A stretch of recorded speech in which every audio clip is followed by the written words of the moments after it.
أعوذ بالله من الشيطان الرجيم بسم الله الرحمن الرحيم. Dalam dakwah, berapa di antara salat kita dan dakwah kita yang benar-benar ikhlas murni karena Allah Subhanahu wa taala? Karena banyak orang itu amal ya karena rutinitas harian. Ini masjid sudah qomat, ya saya ke masjid. Ketika sholat ada zikirnya, ya saya ikut zikir. Ketika sudah selesai, ya saya selesai. Taklim, saya taklim. Dengan tanpa tahu untuk apa dia taklim, untuk apa dia sholat. Sehingga sudah berjalan umurnya 60 tahun, 70 tahun, tidak tahu tujuannya dia sholat untuk apa. Maka Al-Imam Asy-Syafi'i beliau mengatakan, sebelum kita amal, jangan amal dulu sebelum kamu tanya dirimu sendiri. Hei diriku, kamu ke masjid mau ngapain? Kamu ke masjid? Saya ke masjid mau sholat. Untuk apa kamu sholat? Untuk mencari ridha Allah. Ya, berangkat. Sebelum kita tanamkan niat kita tanamkan untuk apa kita sholat, nanti amal ini fadilahnya tidak bisa sempurna. Hadirin yang dimuliakan oleh Allah Subhanahu wa taala, maka dulu Sayyidina Ali radhiyallahu taala anhu, beliau ngajari orang untuk merenung di malam hari yang begitu gelap sekali. Teman-temannya melihat beliau di mihrabnya. Beliau duduk mengatakan, ya Allah, ya Allah, ya Rabbana, ya Rabbana, dengan memegang jenggotnya.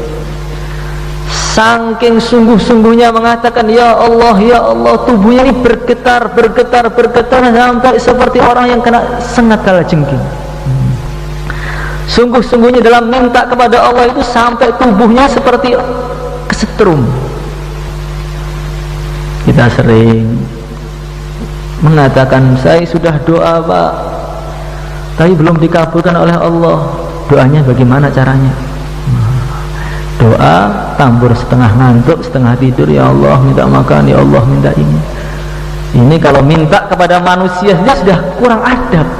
Bagaimana minta pada Allah seperti itu? Maka setelah beliau doa ya Rabbana sampai mulhina fid doa, betul-betul sungguh-sungguh dalam doa tadi, maka beliau berbicara dengan dunia. Ilayya tagharrarti, ilayya tasawwafti, hayhata hurri ghairi, qad batattuki thalathan fa umruki qasir, wa khataruka yasir, wa majlisuka hakir. Min qillati zat wa bu'adi safar wa wahsati tariq. Beliau mengatakan kepada dirinya, ngomong sendiri seakan-akan ngomong dengan dunia. Hai dunia, kamu sekarang yang datang kepada saya, menggoda saya. Kamu berbuat bersolat di depan saya, berhias di depan saya. Kamu ingin menggoda saya, wahai dunia. Kamu ingin saya jatuh cinta dengan kamu, saya tinggalkan agama, sibuk dengan dirimu, wahai dunia. Hayhata, sudahlah, kamu sudah salah orang. Hurri ghairi, sana kamu goda yang lain, jangan goda saya. Saya ini sama sekali gak tertarik dengan kamu. Wahai dunia, qad batattuki thalathan, kamu sudah saya tolak 3, wahai dunia. Kamu sudah gak ada hubungan dengan saya juga sudah tidak ada hubungan dengan kamu. Sudah, daripada kamu nyesel, sudah pergi sana. Fa umruki qasir, kamu terlalu pendek, terlalu singkat untuk dinikmati, itu terlalu singkat. Orang-orang yang sudah gila-gila dengan dunia, para pecinta-pecinta dunia, sekarang mana mereka? Dulu ada raja namanya Namrud, sekarang mana mereka? Dulu ada raja namanya Fir'aun yang mengatakan ana rabbukumul a'la, sekarang mana mereka? Dulu di Jawa ada Brawijaya, patihnya Gajah Mada, mana mereka sekarang? sang pecinta-pecinta dunia yang begitu gagah di zamannya, Sekarang mana? Telah dimakan semua oleh massa. Yang duduk di majelis ini tahun kemarin, di hari yang sama, di tahun yang sama, sudah berapa banyak yang sudah tidak ada di sini lagi. Dan yang duduk di majelis ini tahun ini, tahun depan sudah pasti akan banyak yang tidak ada tahun ini lagi. Di dunia itu begitu singkat sekali. Fa'umruki qasir, sudah begitu singkat, kenikmatannya pun semua terbatas. Kalau orang makan satu piring enak, 2 piring berkurang enaknya, 3 piring sudah nggak enak lagi, tidur 10 jam nggak enak, 20 jam letih nggak enak lagi. Hadirin yang dimuliakan oleh Allah Subhanahu wa ta'ala, waktu yang begitu singkat, tapi setiap langkah kalau sampai salah, bahayanya nggak ada henti-hentinya. Dulu ada seorang ahli ibadah, dia sholat, dia zikir, sibuk dalam agama. Setelah dia mati, ada beberapa temannya berjumpa. Temannya tanya, "Tuan, gimana kabar Tuan sekarang di akhirat ini?" Maka dia mengatakan, "Sampai sekarang saya belum berhenti diazab." "Kamu kan orang soleh, sibuk dengan agama, sibuk dengan zikir, kenapa kamu kok bisa diazab tuh, kenapa?" Maka dia mengatakan, "Memang saya ini ahli ibadah, saya soleh, tapi saya pernah salah langkah sekali saja. Ketika sepulang dari satu majelis, ada selamatannya, saya makan kenyang pulang, maka di gigi-gigi saya itu ada bekas-bekas makanan, nggak enak kalau nggak dibersihkan. Saya jalan, maka ada satu pagar rumah, di situ pagarnya terbuat dari bambu, saya potong sedikit untuk tusuk gigi. Karena itulah sampai sekarang belum selesai azabnya pada saya. Kalau ngambil tusuk gigi saja selama ini siksanya, bagaimana kalau ngambil tanah orang, ngambil haknya orang, ngambil motornya orang?" Masya Allah, waktunya begitu singkat sekali, tapi bahayanya begitu banyak. Hadirin yang dimuliakan oleh Allah Subhanahu wa ta'ala, beliau mengatakan, min bu'dis safar wa qillatiz zat. Jauh sekali perjalanan yang harus kita tempuh. Seseorang yang diputus oleh Allah Subhanahu wa ta'ala sebagai anak Adam, dia ini maknanya harus melewati rintangan yang jutaan yang gak ada habis-habisnya. Semua orang tua, muda, semua raja, rakyat, dia akan menghadapi, Masya Allah, begitu banyak sekali. Dia harus menyelesaikan urusan keluarganya, harus menyelesaikan urusan dengan temannya, dengan orang kerjanya. Dia harus bisa mengalahkan syaitan, harus bisa mengalahkan nafsu. Jadi manusia itu kecil, tapi tugasnya begitu berat. Sampai nanti pada puncaknya, yaitu ketika sakaratul maut. Disinilah puncaknya ujian. Dia akan merasakan sakit yang luar biasa. Nabi Ibrahim alaihi salatu wassalam, ketika beliau wafat, maka Allah Subhanahu wa ta'ala bertanya, "Wahai Ibrahim, apa yang kamu rasakan dengan sakaratul maut itu bagaimana, wahai kekasihku?"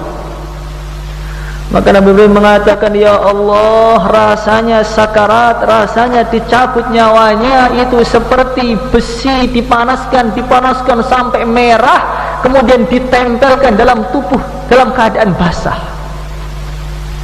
Maka Allah berfirman, "Wahai Ibrahim, amma inna qad hawwanna alaik." Yang seperti itu sudah sangat-sangat saya ringankan untuk kamu, wahai Ibrahim. Khalilullah, ulul azmi minar rusul, merasakan begitu luar biasa sakitnya. Maka ketika Nabiullah Musa alaihi salatu wassalam, kalimullah, orang yang bisa berbicara langsung dengan Allah, orang yang punya derajat sangat tinggi di sisi Allah, sampai ketika Rasulullah sallallahu alaihi wasallam bangun dari kuburnya, Nabi Musa itu sudah bergelantungan di arsy. Berarti wajiha, sangat mulia. Setelah beliau wafat ditanya oleh Allah, Apa yang kamu temukan wahai Musa? Rasanya gimana meninggalmu kemarin wahai Musa? Maka beliau mengatakan, inni wajadtu nafsi kal usfuril hayy yukla 'alal mikla la yamutu fayastarih wa la yanju fayatir. Ya Allah, rasanya dicabut nyawanya itu ya Allah seperti rasanya burung pipit yang digoreng hidup-hidup ya Allah. Hadirin yang dimuliakan oleh Allah Subhanahu wa taala. Maka para sahabat itu bertanya pada Rasulullah sallallahu alaihi wasallam dalam tafsirah Qurtubi, ya Rasulullah sallallahu alaihi wasallam, ceritakan kepada kami bagaimana ceritanya Bani Israel zaman dulu. Maka Nabi mengatakan, suatu ketika Bani Israel itu ada yang jalan ke satu pemakaman. Di pemakaman tadi maka mereka itu pengen tahu, kami itu pengen tahu gimana ceritanya ahli kubur dari penduduk kubur langsung. Maka mereka doa, ya Allah, ya Allah, ya Allah, saya pengen dibangunkan mayat satu saja supaya cerita gimana di kubur itu gimana sih rasanya. Ketika mereka doa, maka hiduplah satu mayat. Tubuhnya gosong, rambutnya sudah putih semua. Di antara dua matanya ada bekas sujud ahli ibadah. Maka ditanya, Tuhan, gimana keadaan di kubur? Maka dia mengatakan, mitu mundu mi'ati sanah fama sakanat alaiya khararatul maut. Saya ini sudah mati sejak 100 tahun yang lalu, sampai sekarang perihnya, panasnya, dicabut nyawanya belum hilang. Dan itu dirasakan oleh semua manusia. Kullu nafsin dha'iqatul maut. Ketika orang merasakan sakitnya kematian, merasakan bagaimana haus dahaga yang begitu sangat, maka tiba-tiba puncaknya ujian datang. Syaitan laknatullah alaih, dia datang kepada mayit sebagai seorang ayahnya, sebagai ibunya. Dia mengatakan, nak, kamu tahu kan saya tidak pernah menghendaki buruk kepada kamu, nak. Betul ayah, betul ibu, saya ini sudah saya teliti betul, agama Islam itu salah ternyata, nak. Maka kalau kamu tuh percaya dengan saya, ayah kamu, ibu kamu, matilah tinggalkan Islam. Jangan sampai kamu Islam, matilah dalam Nasrani atau Yahudi, kata ayah dan ibunya. Gak percaya dia. Ketika gak percaya, maka kakek-kakek yang sudah mati itu datang. Kakeknya yang sudah mati datang, bahkan teman-temannya datang, orang yang paling dia cintai, istrinya, guru-gurunya datang, kumpul situ. Hei muridku, saya ini sudah mati lama, saya nyesel mati dalam badan Islam. Kamu gak percaya dengan saya dulu sudah mati Islam, sudah disiksa terus. Tinggalkan Islam biar kamu gak disiksa di akhirat. Bagaimana rasanya melihat guru-gurunya mengatakan seperti itu, padahal semua adalah syaitan laknatullah alaih. Maka orang yang na'udzubillah tidak ditolong oleh Allah, dia mengatakan, benar-benar saya kufur dengan Allah, langsung dicabut nyawanya oleh malaikat Israel alaihi salatu wassalam. Kalau orang mendapatkan rahmat dari Allah Subhanahu wa taala, ketika itu dia mengatakan tidak, la ilaha illallah. Inilah makna ayat Rabbana la tuzigh qulubana ba'da idh hadaitana wa hab lana min ladunka rahmah innaka antal wahhab. Ya Allah, jangan engkau condongkan hati kami kepada kemungkaran, kemusyrikan setelah engkau berikan hidayah kepada kami. Kita sering doa kita apa? Ya Allah, bagaimana dunia sukses, bisnisnya sukses, istrinya dilihat enak, keluarganya dilihat enak, anaknya enggak nakal. Tapi orang jarang minta, ya Allah, jangan engkau lepaskan iman saya ini. Padahal itu perkara yang paling penting, paling menentukan, yang wajibnya wajib. Karena kalau iman sudah lepas, neraka selamanya. Kalau iman masih ada kemungkinan ke surga, walaupun lama di neraka. Hadirin yang dimuliakan oleh Allah Subhanahu wa taala, ketika orang itu berhasil, Allahumma ja'alna minhum, Ketika orang itu berhasil dia mengatakan la ilaha illallah, dia tolak setannya, maka dia mati disambut oleh Allah Subhanahu wa taala. Ya ayyatuhan nafsul mutmainnah irji'i ila rabbiki radiyatan mardiyah. Wahai jiwa orang iman yang tenang.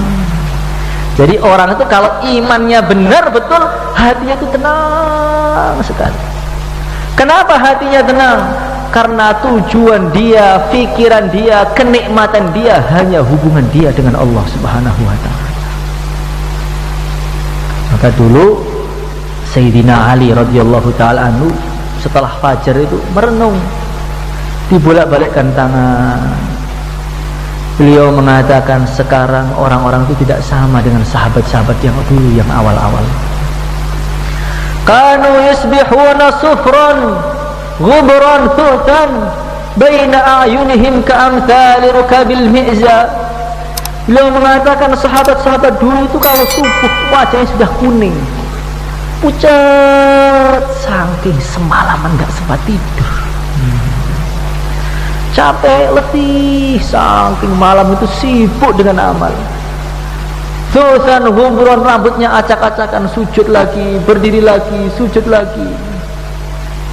Baina a'yunihim ka'amthali rukabil mi'za. Di jidat-jidatnya para sahabat itu ada stempelnya, kapalan. Kapalnya itu apa? Saking banyaknya sujud. Kita kapalan juga, kakinya saking banyaknya ke sawah. Kapalan juga tangannya, banyaknya naik motor, banyaknya kerja. Tapi kalau sahabat, kapalnya itu di mana? Di jidatnya, saking banyaknya sujud kepada Allah Subhanahu wa taala.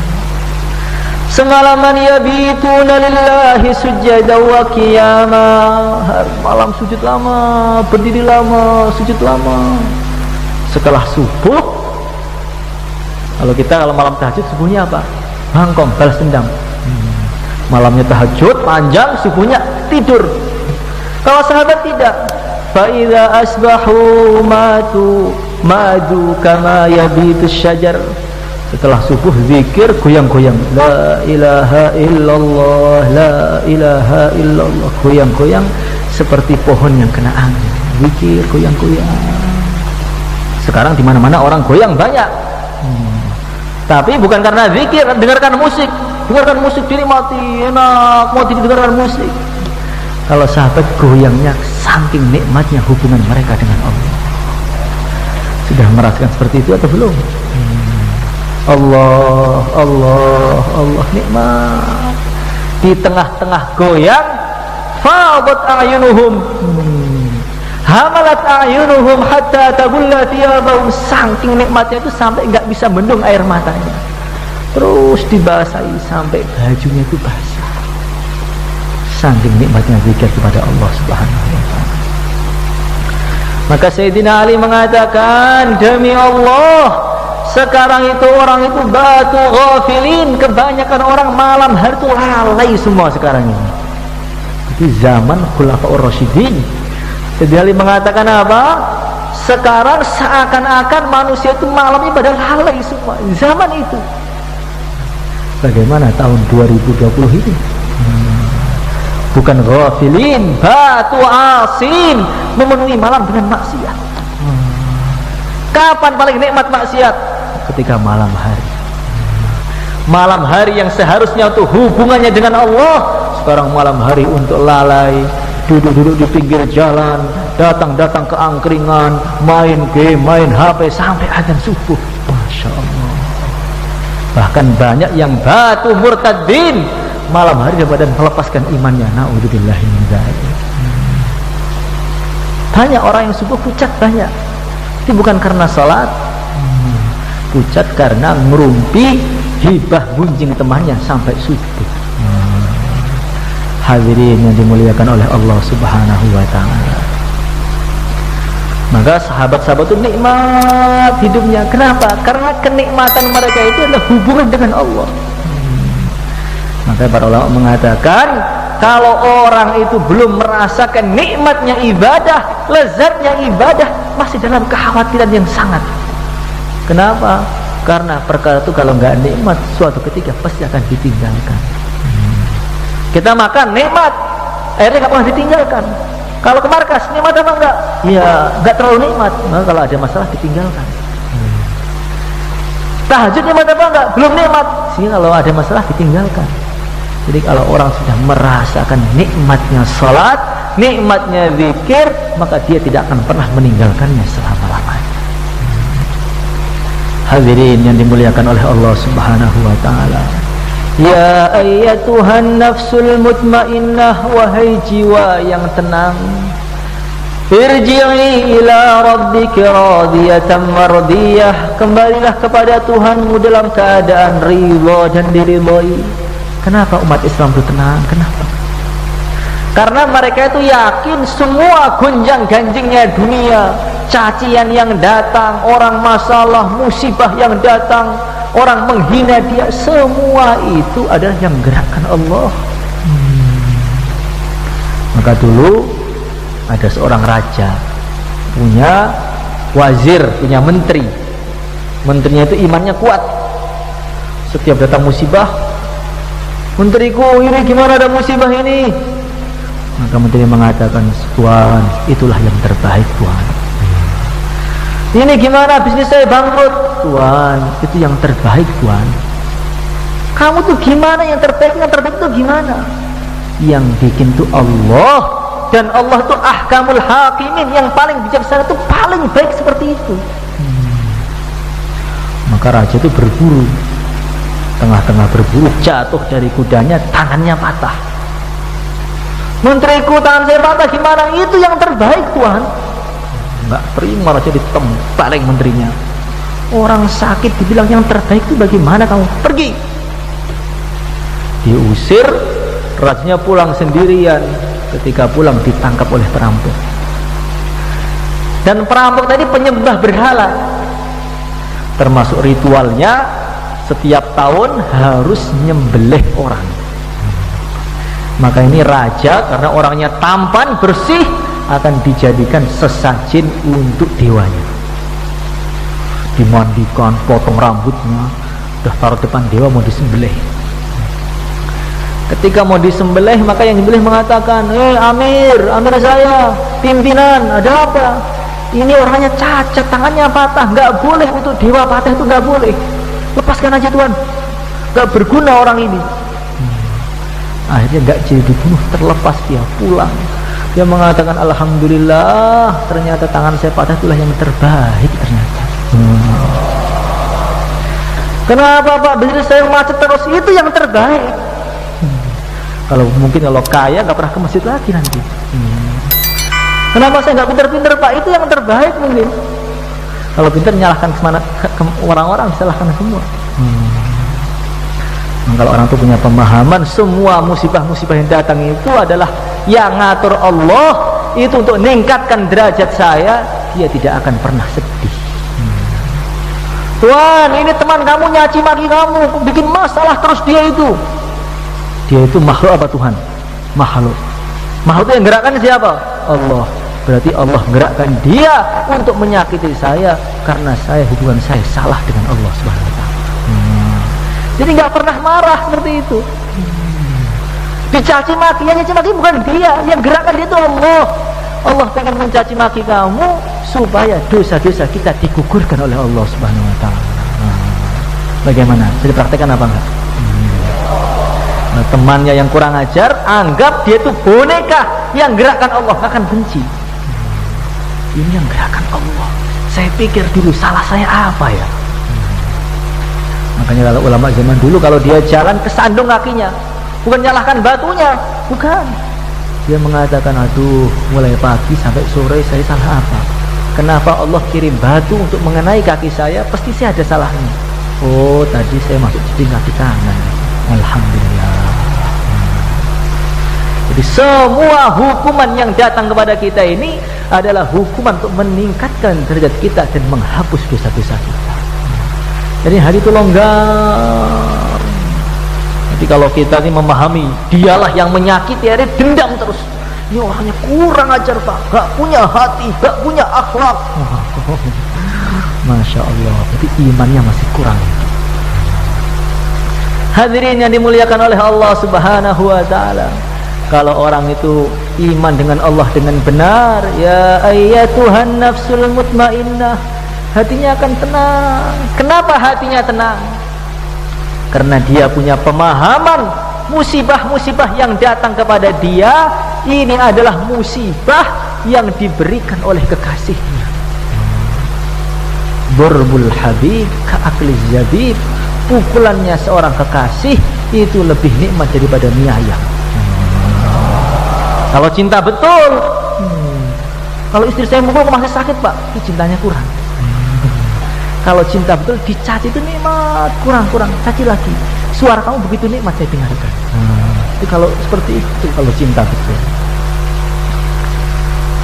Hadirin Allah Subhanahu wa ta'ala.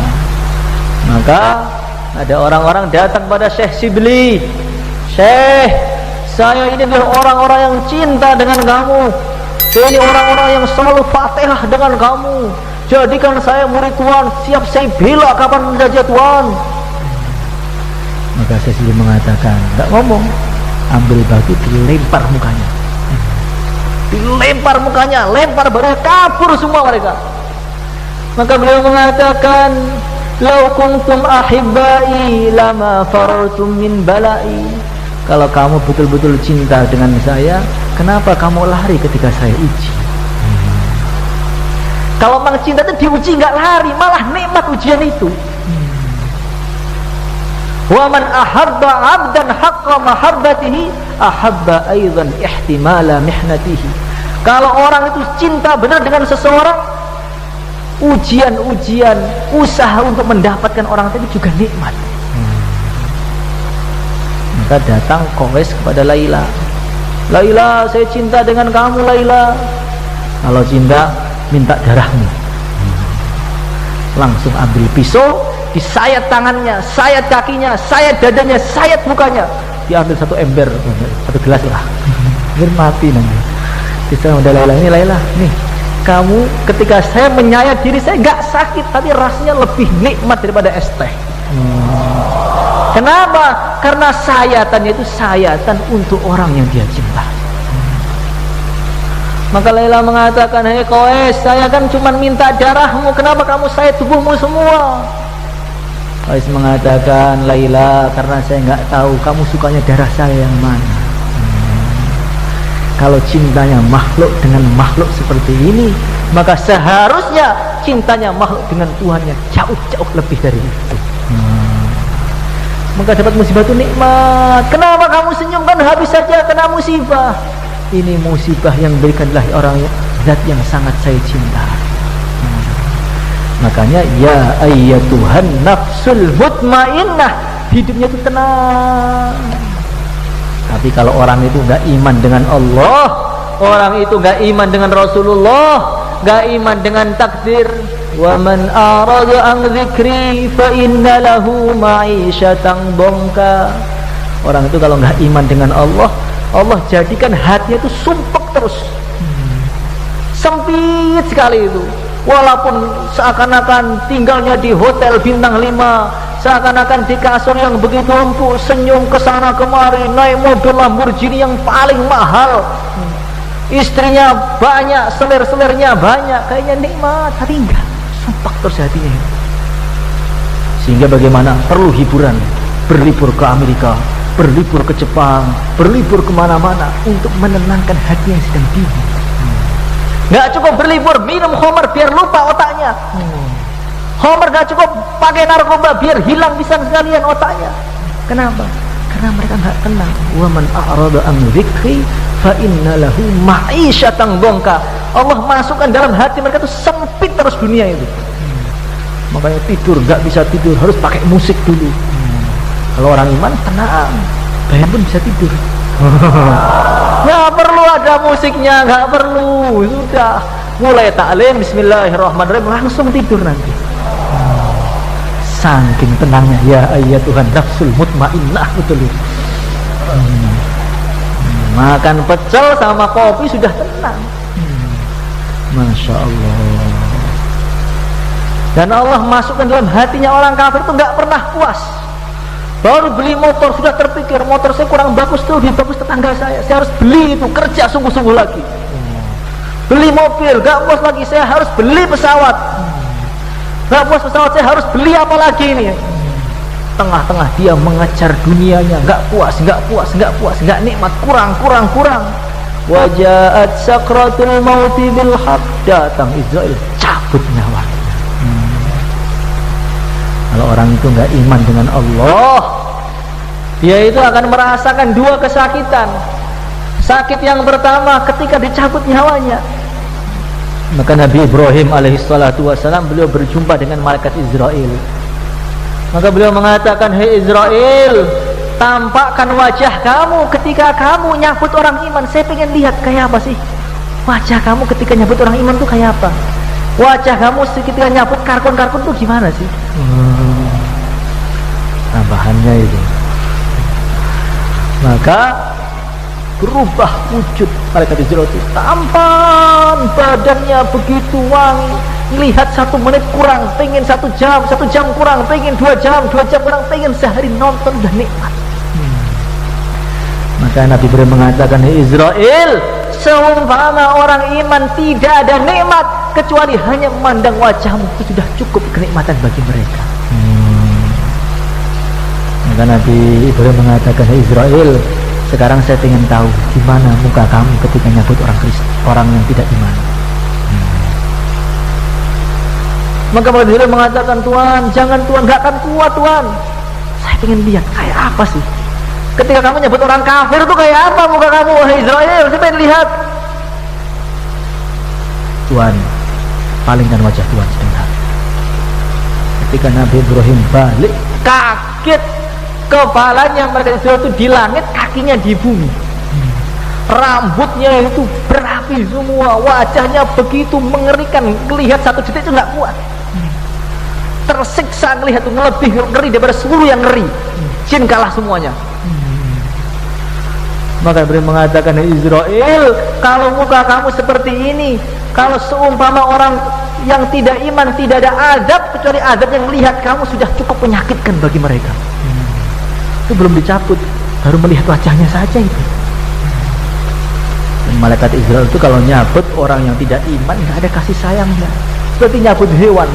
Seperti orang sudah berbuat kriminal, dikejar-kejar, ditangkap, diborgol, dicabut, masukkan lagi, cabut lagi, masukkan, cabut lagi, masukkan. Memang kita sering lihat orang itu ada matinya 2 hari belum bisa mati-mati. Nauzubillah. Hadirin yang dimuliakan oleh Allah Subhanahu wa ta'ala.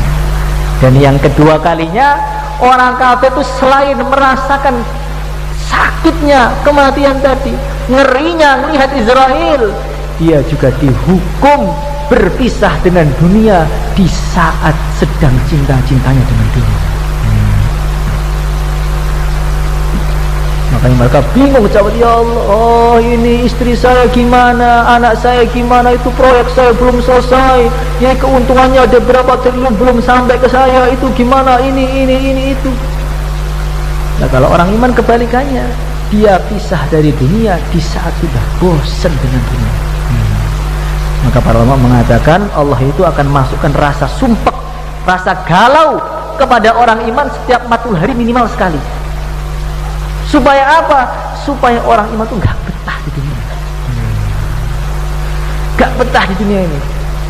Mati aja ya Allah. Kadang-kadang gitu kan. Allah masukkan dalam hati kita itu kadang-kadang rasa sumpek, rasa galau, kadang gak ada sebabnya, gak enak aja. Itu adalah nikmat dari Allah supaya kita tidak terlalu betah di dunia. Ketika sudah tidak betah, datang Israel bisa bernyanyi-nyanyi seperti Sayyidina Bilal alaihi salatu wassalam. Wa nalqal ahibbah Muhammadan wa hisbah. Wa nalqal ahibbah Muhammadan wa hisbah. Selesai sudah. Dari penjara dunia sudah selesai. Besok saya akan berjumpa dengan kekasihku, berjumpa dengan Rasulullah sallallahu alaihi wasallam. Kalau memang betul-betul imannya betul-betul kuat betul, dia itu kalau cinta dengan Allah betul. Orang kalau cinta pengennya apa? Pengennya hanya berjumpa dengan yang dicintai. Bagaimana? Siap mati hari ini? Jangan insya Allah. Kalau betul gimana nanti? Insya Allah umur panjang ya Allah, umurnya panjang, yang makmur, yang rezekinya banyak ya Allah. Begitu kan? Hadirin yang dimuliakan oleh Allah Subhanahu wa ta'ala, orang kafir itu sudah dipisah dengan dunia di saat cinta-cintanya. Nanti di neraka, di tengah-tengah disiksa yang begitu mengerikan. Tiba-tiba Allah bukakan itu tirai, bisa nonton TV live surga. Jadi di saat mereka disiksa yang begitu menyakitkan, dibakar sengat kala jengking, kulitnya copot tuh, masya Allah. Tengah-tengah itu lihat ahli surga itu, lihat masya Allah, istana dari emas, dari intan. Mereka sedang duduk di sofa, depannya dipan dari sutra, minum air yang begitu dingin sekali, ngobrol di antara mereka satu dengan yang lain, cerita masa di dunia dulu. Kamu kok bisa masuk surga itu? Kamu kan jarang ke masjid ya? Masjid saya Mekah. Kamu amalanmu apa dalam surga? Oh, saya itu amalannya nggak ada yang tahu. Jam 2 malam itu mas berangkat ke masjid, di kegelapan malam saya nangis, ya Allah, sampai subuh. Nah kalau kamu amalannya apa dulu di dunia? Saya ini istiqomah 4 bulan setiap tahun. Nah kalau kamu amalannya apa dalam surga? Kamu sering tidur perasaan saya, ngantuan gitu kok surga juga ya? Walaupun saya ngantuan, teman saya sholat, saya dapat syafaat dari teman-teman saya. Nikmat saling cerita-cerita dengan yang lain. Saya hampir masuk neraka, nggak jadi saya itu. Tengah-tengah cerita, minum air yang begitu dingin sekali, sungai dari susu, dari madu, apapun dia minta Allah berikan. Maka ahli neraka itu teriak-teriak, wanaja ashabun nari an anada ashabul nari ashabal jannati an afidu alaina minal ma'i aw mimma razaqakumullah. Ahli surga, dengarkan kata-kata kami minta itu airnya dikit aja, apa-apalah, roti-roti begitu sedikit aja begitu loh. Masya Allah. Maka ahli surga mengatakan, innallaha harramahuma 'alal kafirin. Maaf Tuhan, semua makanan surga, minumannya semua haram untuk orang-orang yang enggak iman kepada Allah Subhanahu wa ta'ala. Jadi mereka dikasih tahu itu loh, kalau kamu dulu iman itu loh dapat istri kayak itu. Kalau iman, gara-gara enggak iman ini dapat kalah jengking di sini. Jadi disakiti hatinya. Kalau orang itu puasa nggak makan sudah sedih, tapi kalau nggak makan, lihat orang makan lebih sedih lagi. Lihat orang makan nggak bisa makan, ini loh enak kan, masya Allah, enak sekali. Jadi termasuk siksanya ahli neraka itu suruh melihat orang ahli surga dengan istri-istrinya bareng-bareng jalan-jalan di sana. Na'udzubillahi min dzalik. Itulah mata'un qalil thumma ma'wahum jahannam. Sepertinya udah kenikmatannya sedikit, habis itu dibuang di jahanam, nggak ada enak-enaknya. Hadirin yang dimuliakan oleh Allah Subhanahu wa ta'ala. Oleh karena itu kita renungi lagi, tujuan saya itu hanya dua, fariqun fil jannati wa fariqun fis sair. Sekarang saya sibuk kerja, sibuk di pondok, kamu mau kemana? Fariqun fil jannati wa fariqun fis sair. Tujuan hanya dua, surga atau neraka. Harus ditanamkan lagi, tanamkan lagi, tanamkan lagi, tanamkan lagi. Seorang itu sadar, saya itu mau kemana. Hadirin yang dimuliakan oleh Allah Subhanahu wa ta'ala, ketika orang sudah tahu tujuannya, gimana biar dia sampai surga, dia harus merubah kehidupannya, prinsipnya ini. Kebanyakan manusia yang dipikir itu bagaimana, enaknya gimana, enaknya gimana, harus dirubah. Gimana perintah Allah, gimana perintah Rasulullah SAW. Kita setiap hari jalan, ketika jalan kita pikir, gimana perintah Allah ketika jalan? Kullil mu'minina yaghuddu min absarihim wa yahfadhu furujahum. Allah perintahkan ketika jalan tundukkan pandangan, tunduk, flek. Gak kelayakan matanya kemana-mana. Jalan, dadanya maju. Apa perintah Allah ketika jalan? Wala tamshi fil ardi maraha. Kalau jalan jangan sombong. Oh, tundukkan. Boleh sombong. Ketika jalan sekarang duduk perintah Allah apa ketika duduk ini? Alladzina yadhkurunallaha qiyaman wa qu'udan wa 'ala junubihim. Mereka itu orang-orang yang berdirinya zikir, duduknya zikir, baringnya zikir. Duduk zikir Allah, Allah. Itu namanya berbuat sesuai dengan perintah Allah, bukan enaknya gimana. Makan lauknya panggang enak sekali, pengen tambah lagi. Ingat perintah Allah. Kulu wasrabu wa la tusrifu, makan minum jangan berlebih, ditahan. Itu namanya hidup dengan perintah, bukan hidup gimana enaknya. Ini malam Jumat, setelah Isya enaknya gimana? Enaknya pulang Pak, dingin-dingin enaknya pulang. Perintah Allah gimana? Aduh, perintah Allah gimana? Saya nggak tahu perintah Allah gimana. Allah lebih suka ke masjid apa lebih suka di rumah? Oh, di masjid. Ya, tinggal di masjid aja. Gimana? Itu baru amal karena perintah, bukan nikmatnya gimana. Setiap orang tuh ngobrol, ini gimana enaknya ya? Oh, kenapa gimana enaknya? Karena bukan gimana perintah Allah gimana tuh nggak, kenapa nggak jarang ngomong seperti itu. Ini perintah Allah gimana? Tengah-tengah tidur malam capek-capek, hujan-hujan dingin pakai selimut, enak tidurnya itu. Gimana perintah Allah sekarang? Qumil laila illa qalila nisfahu aw inqus minhu qalila. Bangun. Allah perintahkan kita tahajud separuh malam. Jam 12 bangun zikir salat. Gimana? Itu namanya amal karena perintah, bukan karena nikmatnya gimana. Maka ulama zaman dahulu itu sering dikasih makan, kasih minum, nggak mau makan. Ini Tuhan, makan Tuhan, nggak mau. Lama setelah lama baru makan. Kok baru makan sekarang, tadi nggak mau? Tadi ketika kamu beri makan kepada saya belum nggak ingat perintah Allah ketika perintah Allah untuk makan. Setelah saya ingat Allah merintahkan saya makan, berarti saya sekarang makan karena perintah Allah. Gimana? Dengan hayya 'alas shalah. Oh, sekarang Allah perintahkan saya ke masjid. Itu namanya amal karena perintah. Akan ada rasa yang sangat beda dengan amal karena rutinitas. Azan, masjid, zikir, tidur, pulang. Ini nggak akan ada rasanya. Bagaimana? Hadirin yang dimuliakan oleh Allah Subhanahu wa ta'ala.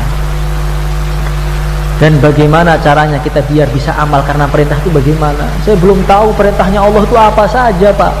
Setahu saya sholat lima waktu, zakat itu aja. Makanya cara yang paling bagus adalah kita harus dekat dengan orang-orang soleh, dengan ulama yang betul-betul memegang ilmunya, ulama yang betul-betul taat kepada Allah dan Rasulnya, ulama yang betul-betul berakhlak sesuai dengan akhlaknya Nabi. Masya Allah, orang itu kalau dekat dengan ulama itu nggak ada ruginya, Pak. Baru melihat saja, memandang wajahnya ulama, nazratun ilal alim khairun min ibadatis sanah qiyamiha wa siyamiha. Sekali pandang kepada orang alim yang asli, sungguh-sungguh dalam ilmunya, alim yang asli, ulama penerus Rasulullah, sekali mandang itu lebih dicintai oleh Allah melebihi ibadah setahun paginya puasa malamnya tahajud. Ini ulama yang asli, tapi bukan ulama amplop, bukan. Karena ada ulama amplop, lebayan kalau nggak ada amplopnya nggak mau, ulama amplop. Hadirin yang dimuliakan oleh Allah Subhanahu wa ta'ala.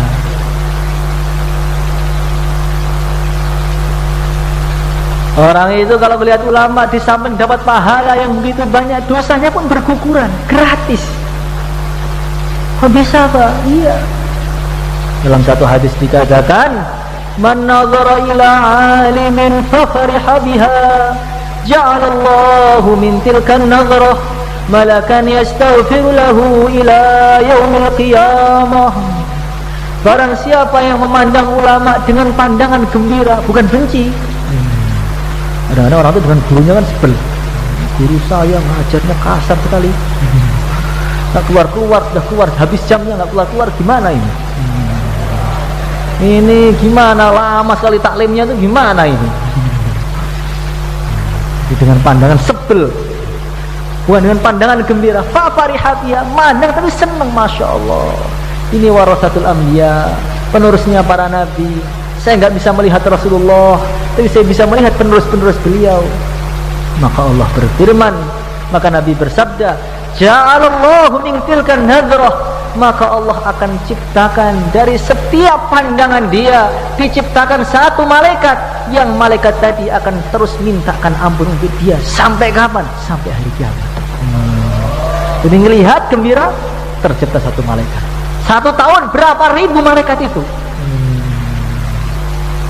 Masya Allah. Bahkan orang itu kalau melihat orang soleh, imannya itu bisa naik.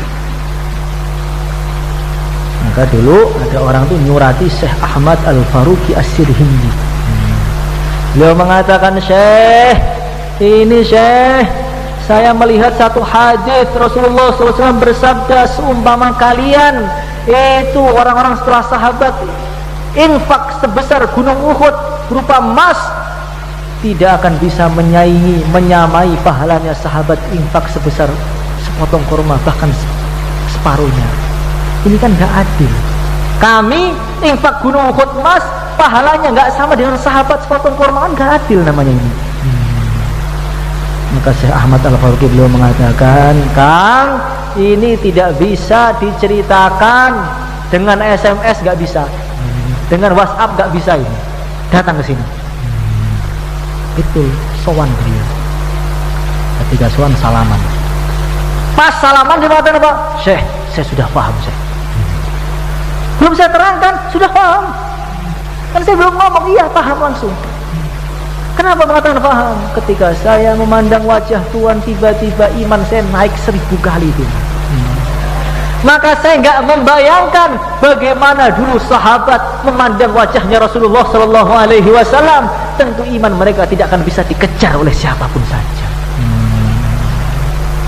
Jadi ada naikkan iman itu bagaimana? Dengan memandang orang-orang soleh. Begitu pula orang kalau lihat Rasulullah pengen amal, pengen sholat. Begitu pula kalau orang melihat orang fasik, melihat orang yang jarang sholat, melihat orang yang tidak iman dengan Allah, baru melihat saja menjadikan dia malas ke masjid. Baru melihat saja pengen maksiat. Makanya orang sekarang itu ditampakkan, idolanya itu diidolakan bagaimana orang-orang kafir, diidolakan bagaimana orang-orang Korea, orang-orang Amerika. Supaya apa? Supaya cintanya kepada mereka, supaya hati menjadi gelap, supaya malas dalam ibadah.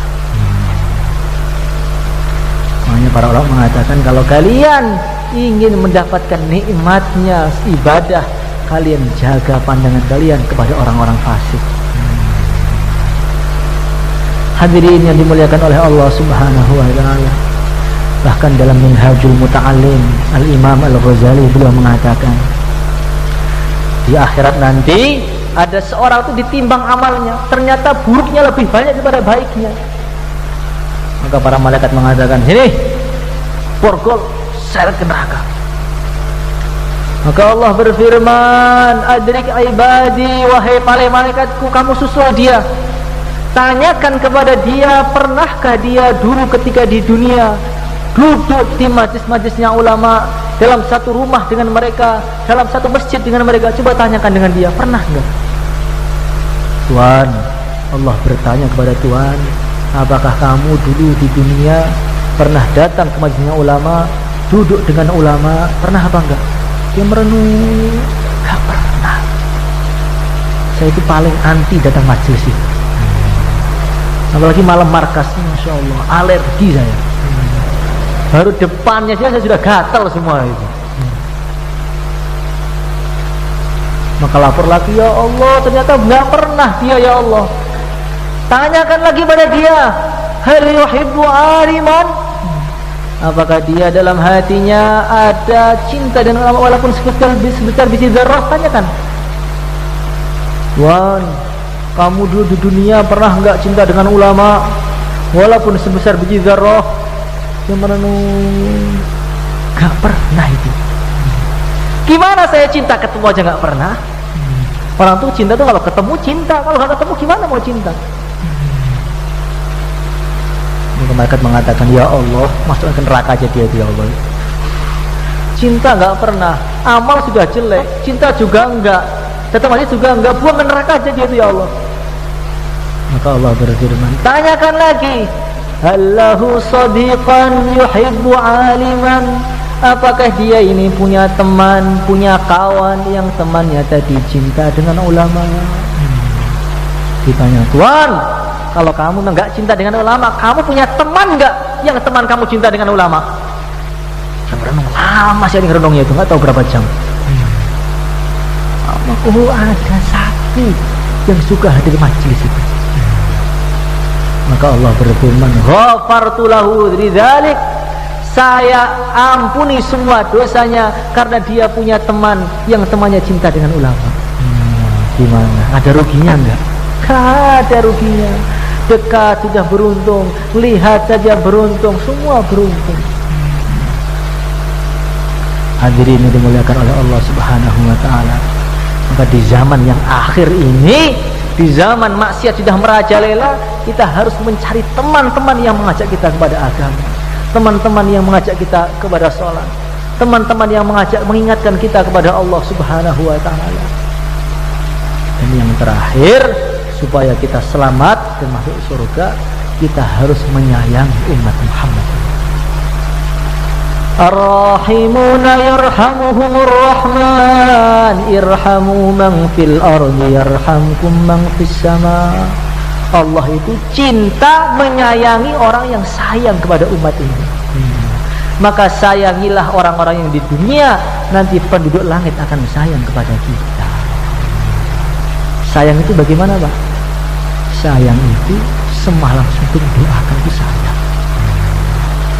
Sayang itu seperti Rasulullah tengah-tengah tidur dengan istrinya ditinggalkan sholat, nangis. In tu'adzibuhum fa innahum ibaduk wa in taghfir lahum fa innaka antal azizul hakim. Ya Allah, kalau Kau azab mereka, ya Allah, mereka itu hamba-hambamu juga, ya Allah. Kalau Kau ampuni mereka, Engkau itu maha bijaksana, maha menang, ya Allah. Itu namanya sayang. Banyak orang itu curhat, ahli kampung saya ini Bani Israel semua, Pak. Itu malah kepala desanya Fir'aun, wakilnya itu Korun itu. Hari-hari gak pernah ke masjid, merusak agama. Diajak ke agama gak mau. Pernah Anda doakan apa enggak? Belum. Karena orang itu kalau doa pasti sukanya apa? Dirinya sendiri. Ya Allah, saya minta uang, ya Allah. Ya Allah, ini hutang saya banyak, selesaikan ya Allah. Ya Allah, istri saya banyak ngomong, ya Allah, diamkan dia, ya Allah. Berarti doa saya, anak saya, keluarga saya, umatnya mana? Itu belum sayang dengan umat. Kalau sayang itu doanya, Allahumma ghfir li qaumi fa innahum la ya'lamun. Allahumma arham umat Sayyidina Muhammad.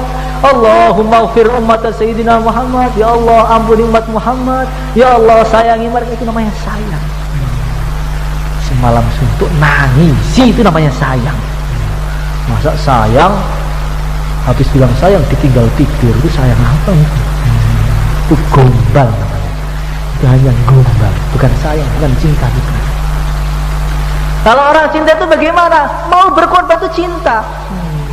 Rasulullah itu cinta dengan umatnya, berdiri datang ke rumah-rumah panas-panas, jalan ke Taif, diusir. Itu namanya cinta. Seperti orang melihat orang mau masuk, orang yang disayangi mau masuk sumur, akan datang dipegang, jangan ke sumur. Hei, kenapa bilangin saya? Ini urusan saya sendiri, ini hidup saya sendiri. Jangan ke sumur. Akan ditarik terus. Tapi kalau orang itu nggak sayang, dakwah sekali, kemudian dicaci maki, langsung nggak mau lagi. Saya nggak jadi kebaikan, malah dicaci maki. Apa itu? Ahli neraka dia itu, Pak. Katanya saya. Orang itu sayang pada anak itu loh, dibilangin nakal lagi, dibilangin lagi tetap nakal, dibilangin tetap nakal. Masya Allah, namanya sayang seperti itu. Sayang itu berdiri, datangi umat yang sedang lalai, diajak bareng-bareng masuk surga. Itu sayang. Gimana? Sayang dengan umat Muhammad apa enggak? Nabi itu sayang dengan kita. A'udzu billahi minasy syaithanir rajim. Bismillahirrahmanirrahim. Dalam dakwah Berapa di antara salat kita dan dakwah kita yang benar-benar ikhlas murni karena Allah Subhanahu wa taala? Karena banyak orang itu amal ya karena rutinitas harian. Ini masjid sudah qomat, ya saya ke masjid. Ketika sholat ada zikirnya, ya saya ikut zikir. Ketika sudah selesai, ya saya selesai. Taklim, saya taklim. Dengan tanpa tahu untuk apa dia taklim, untuk apa dia sholat. Sehingga sudah berjalan umurnya 60 tahun, 70 tahun, tidak tahu tujuannya dia sholat untuk apa. Maka Al-Imam Asy-Syafi'i beliau mengatakan, sebelum kita amal, jangan amal dulu sebelum kamu tanya dirimu sendiri. Hei diriku, kamu mau ke masjid, mau ngapain kamu ke masjid? Saya ke masjid mau sholat. Untuk apa kamu sholat? Untuk mencari ridha Allah. Ya, berangkat. Sebelum kita tanamkan niat kita tanamkan untuk apa kita sholat, nanti amal ini fadilahnya tidak bisa sempurna. Hadirin yang dimuliakan oleh Allah Subhanahu wa taala, maka dulu Sayyidina Ali radhiyallahu taala anhu, beliau ngajari orang untuk merenung di malam hari yang begitu gelap sekali. Teman-temannya melihat beliau di mihrabnya. Beliau duduk mengatakan, ya Allah, ya Allah, ya Rabbana, ya Rabbana, dengan memegang jenggotnya. Saking sungguh-sungguhnya mengatakan, ya Allah, ya Allah, tubuhnya ini bergetar, bergetar, bergetar sampai seperti orang yang kena sengat kalajengking. Sungguh-sungguhnya dalam minta kepada Allah itu sampai tubuhnya seperti kesetrum. Kita sering mengatakan, saya sudah doa Pak, tapi belum dikabulkan oleh Allah. Doanya bagaimana caranya? Doa tambur setengah ngantuk, setengah tidur. Ya Allah minta makan, ya Allah minta ini. Ini kalau minta kepada manusia dia sudah kurang adab. Bagaimana minta pada Allah seperti itu? Maka setelah beliau doa ya Rabbana sampai mulhina fid doa, betul-betul sungguh-sungguh dalam doa tadi, maka beliau berbicara dengan dunia. Ilayya tagharrarti, ilayya tasawwafti,